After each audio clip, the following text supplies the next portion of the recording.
You ever notice how the loneliest people in a building are usually the ones still awake after midnight? That was the thought crossing Evelyn Mercer's mind as she stepped out of the executive elevator on the 42nd floor of Mercer Biotech just after 1:13 a.m. The hallway lights had dimmed into their nighttime setting, soft amber strips glowing along the polished walls while the city outside stretched across Manhattan like scattered gold beneath the rain. Most nights, Evelyn worked late because silence was easier than going home to an empty penthouse. The board called her disciplined. Financial magazines called her ruthless. Employees lowered their voices when she passed, like her heels carried authority in every click. But none of them knew the truth. Success had a strange way of making a person visible everywhere except where it mattered. She loosened the collar of her cream blouse as she walked toward her office, tablet tucked against her side, exhaustion hanging behind her eyes like bruised shadows.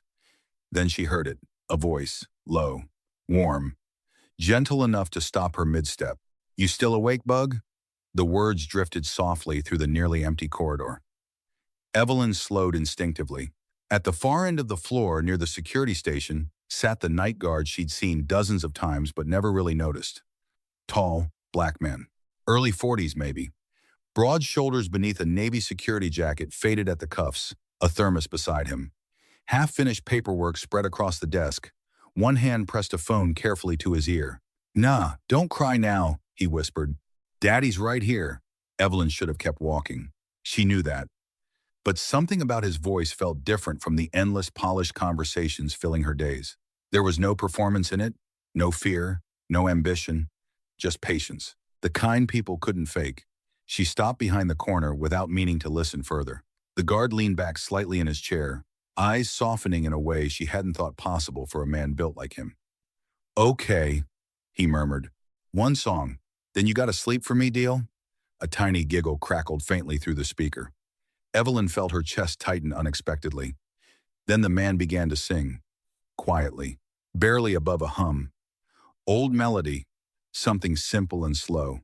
His deep voice rolled through the empty hallway like warmth spreading through cold hands, not polished, not trained, real. The kind of singing meant only for one little child somewhere miles away in a small apartment waiting for her father to come home after the night shift. Evelyn stood frozen. The rain tapped softly against the windows while the guard closed his eyes during the chorus, like nothing else in the world existed except making sure his child felt safe enough to sleep. She didn't know why the moment unsettled her so much. Maybe because nobody had ever spoken to her with that kind of tenderness. Maybe because she couldn't remember the last time someone waited awake for her voice. The song ended softly. "There she is," the guard whispered with a tired smile. "That's my sleepy girl." Another tiny mumble crackled through the phone before he chuckled under his breath. "I love you more, Cadence." The line went quiet after that. He stayed still a second longer before lowering the phone slowly, exhaustion finally settling across his face now that nobody was listening. Then his eyes lifted and landed directly on Evelyn Mercer standing in the hallway. Evelyn should have looked away first. Most people did around her. Employees dropped their eyes. Investors straightened their backs. Men twice her age suddenly found their shoes interesting when she entered a room. But the night guard did not move. He simply sat there, holding the phone loosely in one hand, while the silence between them stretched across the hallway. For one strange second, Evelyn felt like the intruder instead of the owner of the building. "Sorry, ma'am," he said at last, his voice calm but tired. Did not mean to disturb the floor. His tone carried no panic, no stumbling apology, just quiet professionalism. Evelyn blinked once, collecting herself. "You were not disturbing anything." The man nodded politely and stood from the desk. Up close, he looked taller than she expected. Maybe 6'3".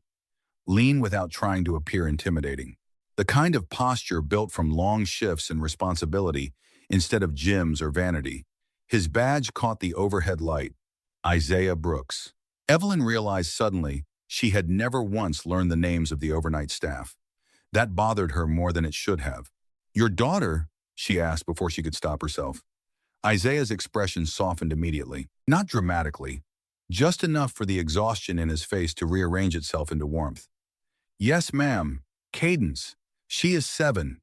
7. Something about the number landed quietly inside Evelyn's chest. She nodded once, folding her arms lightly against the chill drifting through the glass corridor. She has trouble sleeping? Only on the nights I work doubles. He gave a small shrug. She likes hearing my voice before bed. Evelyn glanced toward the phone, still resting in his hand. So you sing to her every night? Isaiah looked faintly embarrassed now, rubbing the back of his neck once. Not because I can sing. A tired smile crossed his face. Trust me on that. Against her own expectations, Evelyn almost smiled back. Almost. Then why do it? She asked quietly. Isaiah looked toward the rain outside the windows before answering. Because kids sleep better when they know somebody is staying. The sentence hit her harder than it should have. Not because it was profound, because it was simple. Honest things usually were. Somewhere deep in the building, an elevator chimed softly. The city lights shimmered against the wet glass while neither of them spoke for a moment. Evelyn studied him more carefully now. There were faint circles beneath his eyes. His jacket sleeves had been stitched at the cuff by hand. His thermos had scratches worn silver from years of use. Everything about him suggested a man holding life together carefully, one piece at a time. Yet there was dignity in the way he stood there. Not pride, something steadier than that.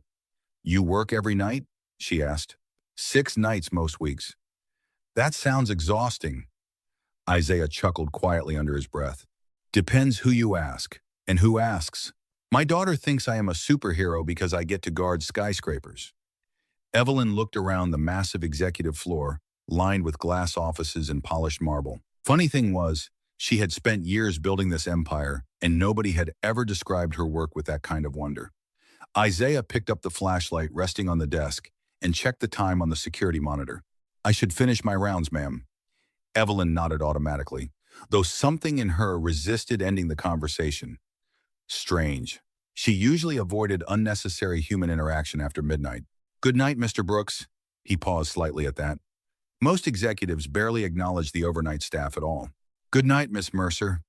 Then he walked down the hallway, steady footsteps fading into the quiet building, while Evelyn remained standing beside the darkened glass, listening to the rain and wondering why the sound of a father singing softly into a phone suddenly made her expensive office feel colder than usual. The next morning, Evelyn arrived at headquarters before sunrise for the first time in nearly 3 years. The lobby still carried the sleepy quiet of a building, not fully awake yet. Cleaning crews moved silently across the marble floors, while the scent of fresh coffee drifted faintly from the employee cafe downstairs. Usually, she entered through the private underground garage and disappeared straight into executive meetings before most workers saw her. But this morning felt different somehow. Slower, human. She stepped through the revolving doors with her wool coat folded neatly over one arm and immediately noticed the overnight shift preparing to leave. Security monitors flickered softly behind the front desk. 2 guards exchanged paperwork near the elevators. And near the far wall, Isaiah Brooks sat alone, tying the laces of worn black work boots while sipping coffee from the same scratched thermos. He looked more tired in daylight, not weak, just honest. The kind of exhaustion expensive offices never showed in annual reports. Isaiah noticed her almost immediately and stood respectfully. Morning, Miss Mercer, Evelyn nodded once. You are still here? Night shift ended 20 minutes ago. He capped the thermos carefully. Bus runs late on Thursdays. Something about that sentence bothered her more than it should have. Mercer Biotech was worth billions of dollars. Yet the man guarding the building overnight still waited on city buses before dawn. Evelyn glanced toward the rain-speckled windows facing Lexington Avenue. How long is your commute? About an hour and 15 minutes if the subway behaves. He said it casually. Like losing over 2 hours every day to transportation was simply part of life. Evelyn found herself staring at him again. Most people around her spent entire conversations trying to impress her. Isaiah never seemed interested in that at all. And after that? She asked. He blinked once. Ma'am? After the commute, what happens then? Isaiah smiled faintly now. Small. Real. I make pancakes shaped like dinosaurs for a 7-year-old who thinks syrup belongs on everything. Evelyn surprised herself by laughing softly under her breath. The sound felt unfamiliar, coming out of her own mouth. Isaiah looked briefly startled by it too. You cook after working all night? Single-parent schedule, he replied with a shrug. Sleep comes second. A silence settled comfortably between them, while employees slowly filtered through the lobby carrying laptops and coffee cups. Nobody paid much attention to the conversation except one young receptionist whose eyes widened slightly, seeing the CEO casually speaking with overnight security. Evelyn noticed. Isaiah noticed too. He shifted subtly, suddenly aware of the attention. "I should head out," he said quietly. "Long night?" Evelyn asked before she could stop herself. "Long year," Isaiah answered gently.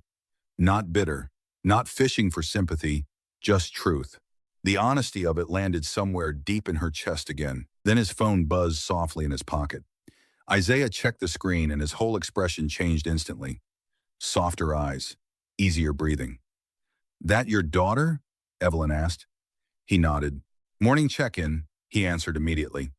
"Hey, Bug!" His voice lowered again into that same warmth from the night before. "You brushing your teeth like I asked?"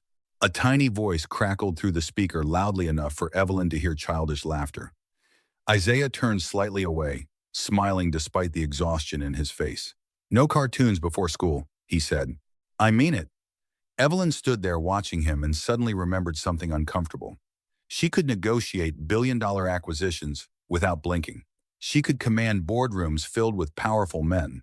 Yet she could not remember the last person who sounded genuinely happy just hearing her voice. Isaiah ended the call a minute later and slipped the phone back into his pocket carefully, like it mattered more than anything else he carried. "Sorry about that," he said. Evelyn shook her head slowly. "Do not apologize for answering when someone needs you." Isaiah looked at her differently then, not intimidated, not impressed, just curious for the first time. Outside, the rain had finally stopped.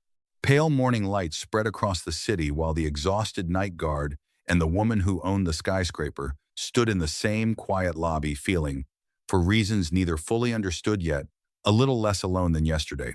3 nights later, Evelyn found herself staying late again for reasons she did not entirely trust. Officially, there was a budget review waiting on her desk upstairs. Unofficially, she had started timing her departures around the overnight shift change without admitting it even to herself. Manhattan glowed silver beneath low clouds outside the executive windows, while most of Mercer Biotech had gone dark for the night. Somewhere down the hallway, a vacuum hummed faintly. Printers slept. Elevators rested. The building felt less like a corporation after midnight and more like a ship drifting quietly through the city. Evelyn stepped out of her office, carrying a stack of files she had not actually read. As she rounded the corner toward the elevators, she noticed Isaiah sitting alone at the security desk again. This time, however, he was not on the phone. He was carefully coloring something with a tiny pink marker. Evelyn slowed automatically. Isaiah looked up, slightly caught off guard. "Evening, Miss Mercer." "What are you doing?" she asked. Isaiah glanced down at the paper in front of him and smiled faintly. "Homework emergency." He slid the paper over slightly. It was a hand-drawn solar system done mostly in crayon. Several planets had glitter glued unevenly around the edges. One corner read, "Cadence Brooks, age 7. Evelyn stared at it longer than expected. "Saturn is purple?" she asked quietly. Isaiah nodded seriously. "Apparently the assignment allows creative freedom." Another tiny smile tugged at her mouth before she could stop it. Isaiah noticed this time. He looked amused by it, though respectful enough not to comment. "You stayed after your shift to finish that?" Evelyn asked. "No babysitter tonight," he replied. "Cadence fell asleep before we could finish the project, so I promised I would help while she slept." He capped the marker carefully. "She takes second grade very seriously." Evelyn looked at the construction paper again. Crooked stars, uneven circles, fingerprint smudges in silver paint. Somehow it felt more real than most things in her office upstairs. "You are a good father," she said before thinking.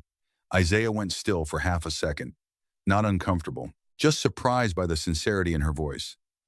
"I try," he answered softly. "Some days that has to be enough."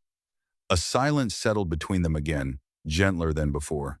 Then the elevator doors opened nearby, and 2 junior executives stepped into the hallway laughing over drinks from a late client dinner. Their conversation stopped immediately when they saw Evelyn standing beside the overnight guard. One of them straightened his tie so fast it looked painful. "Miss Mercer," the taller one said nervously. Evelyn barely looked at him. "Good night, gentlemen." They hurried into the elevator without another word. Isaiah glanced down at the desk afterward, clearly aware of the strange picture the interaction created. "People are going to talk," he said quietly. Evelyn folded her arms lightly. People always talk, usually not about you standing around discussing arts and crafts with security guards. That pulled an actual laugh from her this time. Brief, warm, real enough that Isaiah stared for a second like he had accidentally witnessed something private. Evelyn noticed his expression immediately and looked away first. Strange. She had spent years mastering control in every room she entered. Yet around this exhausted single father with worn boots and a box of crayons, her guard kept slipping in small dangerous ways. Isaiah carefully stacked the construction paper beside his thermos. "Can I ask you something?" he said after a moment. "Most people in your position would have left hours ago. Why are you really still here?" The question should have irritated her. Most employees never dared ask personal things, but Isaiah's voice held no agenda. Just curiosity, honest curiosity. Evelyn looked out toward the dark windows where rain had started again, in thin silver lines against the glass. "Because sometimes going home is the loneliest part of the day," she admitted quietly. The words escaped before she could stop them. Isaiah did not answer immediately. He simply nodded once like he understood something she had not meant to reveal. Then, very gently, he slid the purple Saturn drawing across the desk toward her. "Cadence says every planet looks less lonely with stars around it." Evelyn looked down at the crooked glitter-covered paper, while something unexpectedly fragile moved behind her ribs. The following Tuesday, the first snow of December drifted over Manhattan just before midnight, turning the city outside Mercer Biotech into a blur of white lights and slow traffic. Inside the tower, warmth hummed softly through the vents, while the overnight floors settled into their familiar quiet. Evelyn sat alone in her office, staring at a financial projection she had reread 6 times without understanding a single number. Her mind kept drifting elsewhere, to a crooked purple Saturn, to a tired voice singing softly through a phone, to a man who somehow carried exhaustion with more grace than most executives carried success. She rubbed her temple lightly and checked the time. 12:42 a.m. Without fully deciding to, she stood, grabbed her coat, and headed downstairs. The lobby was quieter than usual when she arrived. Christmas decorations had appeared sometime earlier that evening. Simple silver garlands wrapped around the marble columns. Soft piano music drifted from hidden speakers near the elevators. At the security desk, Isaiah sat reviewing camera feeds while eating what looked like a peanut butter sandwich from a folded napkin. He looked up immediately when she approached. "Miss Mercer." He lowered the sandwich slightly, almost apologetic. "Gourmet dinner tonight." Evelyn glanced at the sandwich. "Crunchy or smooth?" Isaiah blinked once, then laughed quietly. "Smooth. Cadence says crunchy peanut butter feels aggressive." Evelyn surprised herself again by smiling instantly. "Your daughter sounds opinionated." "Very." He folded the napkin carefully. "Last week she informed me dinosaurs probably hated Mondays too." Evelyn leaned lightly against the desk, watching snow drift beyond the glass entrance doors. The lobby lighting softened the sharpness usually living in her features. Isaiah noticed that too. Tonight she looked less like a feared executive and more like a tired woman trying to remember how conversations worked outside boardrooms. "Does she know where you work?" Evelyn asked. "She thinks I protect the building from villains." Isaiah shrugged lightly. "I have not corrected her yet." "And do you?" He considered that seriously for a second. "Mostly I stop interns from setting off the alarms, microwaving popcorn at 2 in the morning." Evelyn laughed again, quieter this time, but genuine enough to warm the space between them. Then suddenly the lobby doors slid open, and a gust of cold air swept inside carrying a little girl bundled in an oversized yellow winter coat. Snowflakes clung to her braids and pink gloves, while a weary older woman followed behind her carrying a grocery bag. Isaiah stood so quickly, his chair rolled backward slightly. "Cadence?" The little girl's face lit up immediately. "Daddy!" She ran across the polished floor straight toward him. Isaiah caught her easily, lifting her into one arm despite the exhaustion clearly pulling at his shoulders. For a second, the entire lobby changed. The building worth billions disappeared behind one simple thing. A father holding his child like she mattered more than the whole city outside. Cadence wrapped both arms around his neck tightly. "Grandma said the heat stopped working again," she explained seriously. "And I could not sleep without saying goodnight in person." Isaiah brushed melting snow gently from her sleeve. "You came all the way to Midtown after midnight just for that?" Cadence nodded firmly. Then her eyes landed on Evelyn. The little girl froze slightly, studying the elegant blonde woman standing beside the desk. Children always saw things adults missed. Evelyn felt unexpectedly nervous beneath the tiny stare. "Hi," Cadence said carefully. Evelyn straightened slightly. "Hello." Cadence leaned closer to whisper loudly into Isaiah's ear. "Is she famous?" Isaiah closed his eyes briefly like a man trying not to laugh. Evelyn heard every word anyway. "Something like that," he replied softly. Cadence looked back at Evelyn with complete seriousness. "Daddy says famous people are usually mean, but you do not look mean." Silence hit the lobby. The older woman near the door looked horrified instantly. Isaiah nearly choked, trying not to react. But Evelyn just stood there, stunned for one heartbeat, before something unfamiliar cracked gently through her composure. She laughed, fully this time. Warm enough that even the receptionist nearby looked up in surprise. Cadence smiled proudly like she had solved something important, while Isaiah watched Evelyn carefully with an expression she could not quite read. Not admiration, not fear, just quiet realization, like he was finally seeing the woman underneath the title too. After that night, something subtle shifted inside Mercer Biotech. Not publicly, not dramatically. The company still buzzed with investor meetings, pharmaceutical forecasts, and polished presentations projected across glass conference walls. Evelyn Mercer still moved through the building in tailored coats and impossible schedules, while employees straightened the second she entered a room. But now, every once in a while, people noticed something strange. The CEO had started taking the main lobby elevators instead of the private executive ones. And somehow, almost every time she did, the overnight security desk happened to still be occupied by Isaiah Brooks. Rumors traveled fast in Manhattan Towers, faster than elevators. By Friday afternoon, 2 assistants in accounting had already built entire theories around it near the espresso machine. Isaiah knew because one of the janitors warned him quietly during shift change. "People talking crazy upstairs," the older man muttered while replacing trash liners. Isaiah sighed softly. "About what?" The janitor smirked. "About why the most powerful woman in the building suddenly knows the security guard by first name." Isaiah rubbed a tired hand across his jaw after the man walked away. He hated gossip. Not because it embarrassed him, because he knew how quickly people with power became stories instead of human beings. And Evelyn Mercer already carried enough stories around her. That night, snow fell harder outside the tower, while Isaiah reviewed security logs beneath the soft glow of the monitors. The building had mostly emptied by 10:30 except for legal teams trapped in conference rooms upstairs, preparing for a merger announcement Monday morning. Isaiah checked his phone briefly. One missed message from his mother, another from Cadence containing only a blurry photo of a science project and 7 heart emojis. He smiled despite himself. "You look too happy to be doing security paperwork." Isaiah glanced up immediately. Evelyn stood near the desk holding 2 paper coffee cups in gloved hands.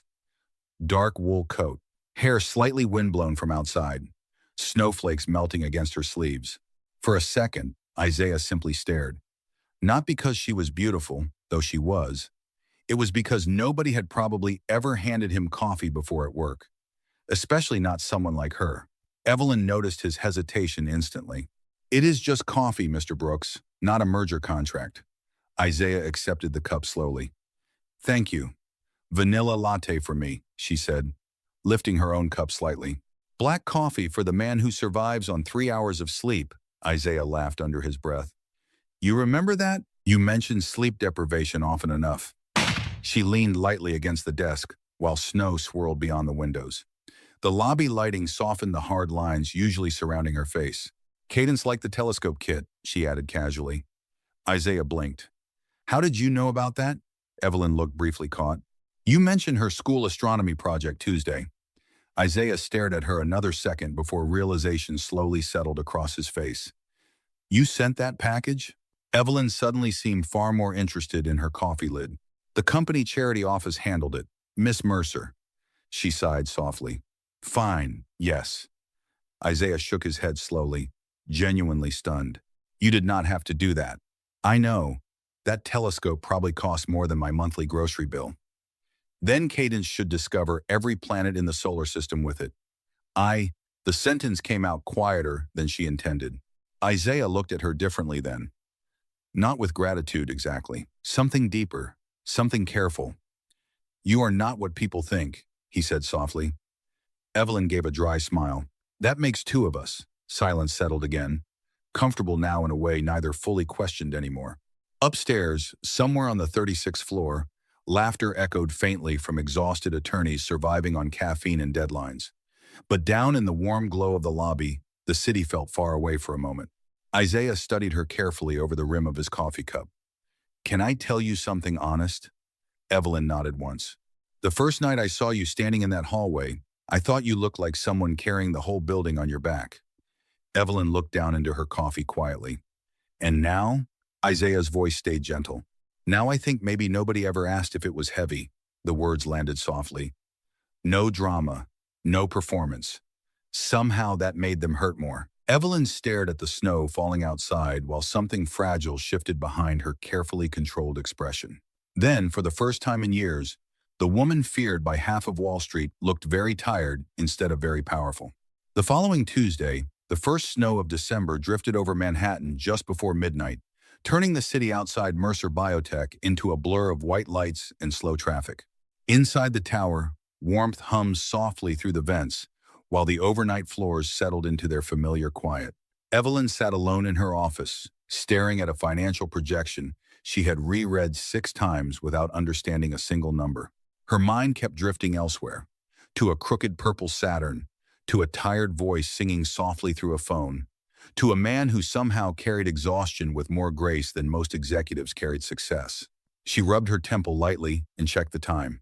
12:42 a.m. Without fully deciding to, she stood, grabbed her coat, and headed downstairs.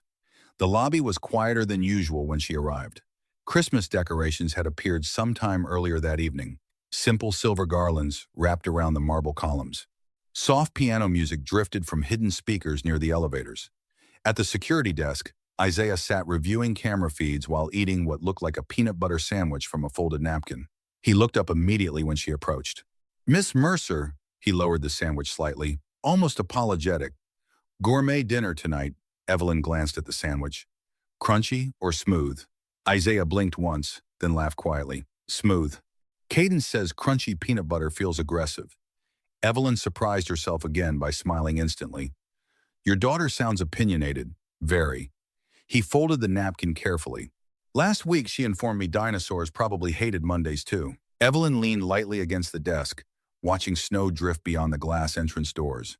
The lobby lighting softened the sharpness, usually living in her features. Isaiah noticed that too. Tonight she looked less like a feared executive and more like a tired woman trying to remember how conversations worked outside boardrooms. Does she know where you work? Evelyn asked. She thinks I protect the building from villains. Isaiah shrugged lightly. I have not corrected her yet. And do you? He considered that seriously for a second. Mostly I stop interns from setting off the alarms, microwaving popcorn at 2 in the morning. Evelyn laughed again, quieter this time but genuine enough to warm the space between them. Then suddenly the lobby doors slid open, and a gust of cold air swept inside carrying a little girl bundled in an oversized yellow winter coat. Snowflakes clung to her braids and pink gloves while a weary older woman followed behind her carrying a grocery bag. Isaiah stood so quickly his chair rolled backwards slightly. Cadence?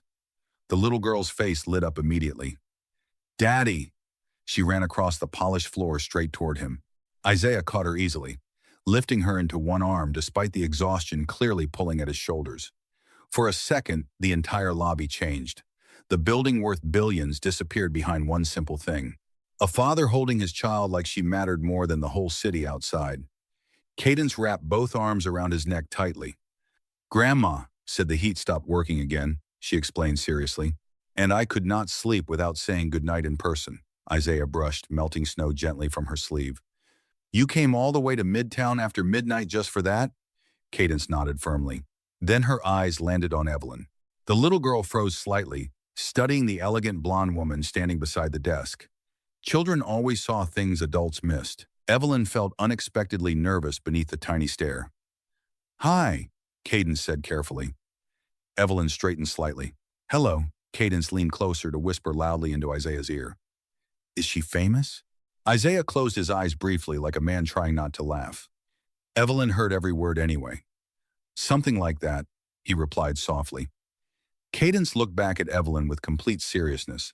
Daddy says famous people are usually mean, but you do not look mean. Silence hit the lobby. The older woman near the door looked horrified instantly. Isaiah nearly choked, trying not to react. But Evelyn just stood there stunned for one heartbeat before something unfamiliar cracked gently through her composure. She laughed, fully this time, warm enough that even the receptionist nearby looked up in surprise. Cadence smiled proudly, like she had solved something important, while Isaiah watched Evelyn carefully, with an expression she could not quite read. Not admiration, not fear, just quiet realization, like he was finally seeing the woman underneath the title too. 2 days before Christmas Eve, a winter storm rolled across New York, hard enough to empty most of Midtown before sunset. By 9 o'clock, Mercer Biotech stood wrapped in snow and silence, while icy wind pushed against the glass walls of the tower like waves against a ship. Emergency weather alerts flashed across phones all evening, warning people to stay off the roads. Inside the lobby, Isaiah adjusted the collar of his security jacket while checking the latest transit cancellations on his phone. Every train line heading toward Queens showed delays or shutdowns. His jaw tightened slightly. Across the desk, Evelyn noticed immediately. "What happened?" Isaiah lowered the phone. Storm knocked out half the subway routes." He glanced toward the snow outside. "My mother is watching Cadence, but their building already lost heat once this month." Evelyn stood silently for a second before reaching for her coat. "Then you should go home," Isaiah gave a tired laugh. "In what? Snowshoes?" "I have a driver, Miss Mercer." That was not a suggestion. He hesitated. Pride and exhaustion crossed his face at the same time. Evelyn understood that look better than most people realized. The fear of owing someone, the fear of needing help. "Isaiah," she said quietly now, using his first name without thinking about it, "your daughter should not fall asleep wondering if her father is stuck in Manhattan during a storm." The sentence softened something in him instantly. He looked down briefly before nodding once. "Thank you." 20 minutes later, the black town car moved slowly through snow-covered streets, while Manhattan blurred white outside the windows. Evelyn sat beside Isaiah in unexpected silence, instead of behind the divider like most executives would have. Neither mentioned how unusual that was. The heater hummed softly, while windshield wipers pushed heavy snow aside in slow rhythm. "Cadence is excited for Christmas?" Evelyn asked eventually. Isaiah smiled faintly. "She asked Santa for a microscope and pancakes." "In that order?" End quote. "Apparently the pancakes are emotionally important." Evelyn laughed softly under her breath. Isaiah glanced at her briefly. "You laugh more now." The observation caught her off guard. She looked toward the passing lights outside. "Do I? First week I met you, I thought smiling might physically injure you." She looked back at him then, pretending offense. "That is a terrible thing to say to your employer. Good thing you are off the clock." Another laugh escaped her before she could stop it. Real again. Easy. The kind that came from feeling safe enough not to calculate every reaction. 30 minutes later, the car pulled into a modest apartment complex in Queens, where yellow light glowed warmly behind frosted windows. Isaiah gathered his bag quickly. "You do not have to wait," he said. But before Evelyn could answer, the apartment building door flew open, and Cadence burst into the snow wearing mismatched pajamas beneath an oversized winter coat. "Daddy!" Isaiah stepped out immediately just in time to catch her as she launched herself through the falling snow toward him. Evelyn watched through the window quietly while the little girl wrapped both arms around his neck like she had been holding her breath all evening, waiting for him to come home. "You made it!" Cadence shouted. "I told Grandma superheroes do not get snow days." Isaiah laughed into her hair softly. "You were right." Then Cadence noticed the car. More specifically, who sat inside it. Her eyes widened dramatically. Isaiah followed her gaze and suddenly looked uncertain. Evelyn should probably stay inside the warm car. She knew that. But something about the tiny apartment glowing against the storm felt strangely inviting in a way her penthouse never did.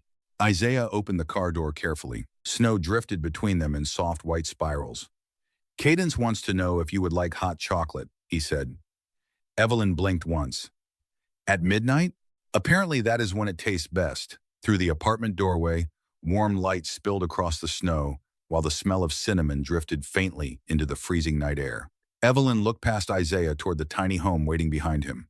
Simple, crowded, real. Then she looked back at the man standing in the snow, holding his daughter close against his chest like protecting one small human mattered more than the entire world behind him. Something inside her gave way quietly after that. "All right," she said softly, "but only if the pancakes are emotionally important too." The apartment was smaller than Evelyn imagined. Not messy, not sad, just lived in. Warm yellow light filled the narrow living room while snow tapped softly against the windows outside. A tiny Christmas tree stood near the television with handmade paper ornaments hanging unevenly from the branches. One ornament had clearly been cut into the shape of Saturn and covered entirely in purple glitter. Evelyn stared at it longer than she meant to. "Cadence believes every planet deserves holiday decorations," Isaiah said quietly as he hung his coat near the door. "Especially the emotionally important ones," Evelyn replied. Isaiah laughed softly under his breath, while Cadence grabbed Evelyn's hand without hesitation. "Come see my telescope," the little girl announced proudly. Nobody had held Evelyn Mercer's hand like that in years. Not for comfort, not without fear, just simple trust. She let herself be pulled toward the couch where the small telescope kit she had secretly sent now sat carefully assembled beside stacks of science books and crayons. "Daddy helped me build it," Cadence explained seriously. But he read the instructions upside down first. Isaiah placed one hand dramatically against his chest. "That is slander," Cadence giggled loudly, while Evelyn smiled so naturally this time she did not even notice it happening anymore. From the kitchen, Isaiah's mother watched quietly, with knowing eyes over steaming mugs of hot chocolate. Older women always recognized loneliness faster than everyone else. "Sit down before the cocoa gets cold," she called gently. A few minutes later, Evelyn found herself sitting at a tiny kitchen table that wobbled slightly whenever someone leaned too hard against it. Snowstorms, she realized, sounded different in ordinary apartments. Softer somehow, more intimate. Isaiah stood at the stove flipping pancakes, while Cadence explained the entire solar system at impossible speed between sips of marshmallow-covered cocoa. "Daddy sings better when he cooks," she informed Evelyn confidentially. Isaiah closed his eyes briefly. "I am being outnumbered in my own home." "Do you really sing all the time?" Evelyn asked quietly. Isaiah shrugged while sliding another pancake onto a plate shaped vaguely like a dinosaur. "Kids remember voices longer than gifts." The sentence settled deep inside her. She looked around slowly after that, at the chipped mugs drying beside the sink, at the grocery list taped to the refrigerator in careful handwriting, at the tiny pair of sneakers drying near the heater vent. Nothing in the apartment was expensive. Yet somehow, the room felt fuller than her penthouse overlooking Central Park ever had. Isaiah finally sat across from her with visible exhaustion pulling at his shoulders now that he was home. But the moment Cadence leaned sleepily against his arm, something in his face softened again immediately. Reflexive tenderness, the kind built through years of showing up no matter how tired life made you. Evelyn watched him quietly for a long moment before speaking. "You know something strange?" Isaiah glanced up. "What is that?" She wrapped both hands around the warm mug slowly. "People spend their whole lives trying to reach the top of buildings like mine." Snow drifted outside the windows while Christmas lights blinked softly against the glass. Isaiah listened without interrupting. "But tonight," Evelyn admitted quietly, "this feels more like home than anywhere I have been in a very long time." Silence followed. Not awkward, gentle. Isaiah looked at her carefully then, like he understood the weight behind words she almost never said aloud. Across the table, Cadence had already fallen asleep against his shoulder, clutching a stuffed dinosaur in one hand. Isaiah adjusted the blanket around her automatically without waking her. Evelyn watched the small movement and suddenly understood something that no boardroom, no magazine interview, no billion-dollar success had ever taught her. Power could make people obey you. Success could make people admire you. But kindness, real kindness, made people feel safe enough to rest. Isaiah noticed her watching and smiled faintly. Tired eyes, warm voice, steady presence. "Looks like somebody finally fell asleep easy tonight," he whispered. Evelyn looked at the sleeping child curled safely against her father, then toward the snow-covered city beyond the window, and for the first time in years, the loneliness inside her felt quiet instead of endless.